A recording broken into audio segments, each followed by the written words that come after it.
ఆగిపోయారు. ప్రయాణం నిలబడింది. లక్షల ప్రయాణం కదా, అంతా ఆగిపోయారు. దేవుడు ఏమంటున్నాడు చూడండి. నీవేళ నాకు మొరపెట్టుచున్నావు. ఇదేదైనా పెద్ద ఇష్యూ అనుకుంటున్నావా మోషే? ఇదేమైనా నాకు సాధ్యం కాదనుకుంటున్నావా? ఇదేమైనా మీకు ప్రమాదం అనుకుంటున్నావా వాళ్ళు వచ్చేయటం?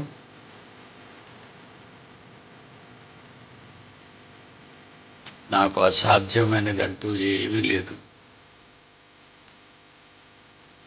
ఈజిప్టు నుంచి రప్పించింది నేను, నడిపిస్తున్నది నేను, కాపాడుతున్నది నేను. పగటివేళ మేఘస్తంభముగా ఉన్నది నేను, రాత్రివేళ అగ్ని స్తంభముతో చూస్తున్నది, ముందుగా నడుస్తున్నది నేనే.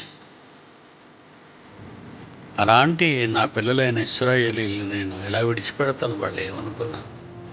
వాళ్ళంతా అసహ్యంగా మాట్లాడుతాను. మాకు సమాధులు లేవా?